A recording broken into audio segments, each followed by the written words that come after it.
TDP కేంద్ర కార్యాలయం ఎన్టీఆర్ భవన్లో ముఖ్యమంత్రి చంద్రబాబు ప్రజల నుంచి వినతులు తీసుకున్నారు. ముఖ్యమంత్రి సహాయ నిధి కోసం వచ్చిన వారికి అక్కడికక్కడే పరిహారం మంజూరు చేశారు. ఇతర సమస్యలపై వచ్చిన వారి ఫిర్యాదులను స్వీకరించి వాటి పరిష్కారానికి భరోసానిచ్చారు.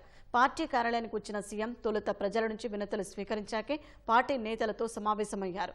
దాదాపు గంటసేపు ప్రతి ఒక్కరి దగ్గరకు స్వయంగా వెళ్లి వారి సమస్య తెలుసుకుని తాను చూసుకుంటారని భరోసా ఇచ్చారు. రాత్రి 8 గంటలు దాటాక పార్టీ కార్యాలయం నుంచి తిరిగి వెళ్తూ కూడా ఆలస్యంగా వచ్చిన వారి నుంచి వినతులు తీసుకుని మరీ వెళ్లారు. నా పేరు సాయిలక్ష్మి చంద్రబాబు గారు నాకు చాలా హెల్ప్ చేశారు. నాకు 5 లక్షలు ఇచ్చారు ట్రీట్మెంట్ కోసం. నాకు పెన్షన్ ఇచ్చారు. నాకు ఇప్పుడు జాబుని ఇల్లు కూడా శాంక్షన్ చేస్తానన్నారు. నేను చంద్రబాబు గారికి చాలా రుణపడి ఉన్నాను. నేను గుడివాడ పెదపాతిపురం దగ్గర నుంచి వచ్చాను సార్.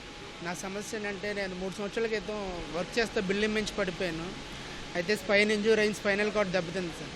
ఆ స్పైనల్ కార్డ్ దెబ్బతిన్న దానికి ట్రీట్మెంట్ కోసం ఫిజియోథెరపీ కోసం కొన్నాళ్ళు చేయించాను సార్. ఆర్థికంగా నా దగ్గర మనీ అంతా అయిపోయింది. నా దగ్గర స్తోమత లేక నేను సీఎం గారిని నాకు వైద్య సహాయం చేయవలసిందిగా కోరాను. సార్ని అప్లికేషన్ తీసుకున్నారు. నీకు వైద్యం అందేలా చేస్తాను, తగిన థెరపీ నీకు అందిస్తాను సార్ మాటిచ్చారు. సార్కి నాకు చాలా హృదయపూర్వకంగా ధన్యవాదాలు తెలియజేసుకున్నాను. నడవలేడు, వాళ్ళు పెంచలేక మా దగ్గర వదిలిపెడితే మేము పెంచుకున్నాం 2 నెలల పిల్లగాడి కాడి నుంచి. తర్వాత కాస్త పింఛన్ వచ్చింది 3,000 కాడికి.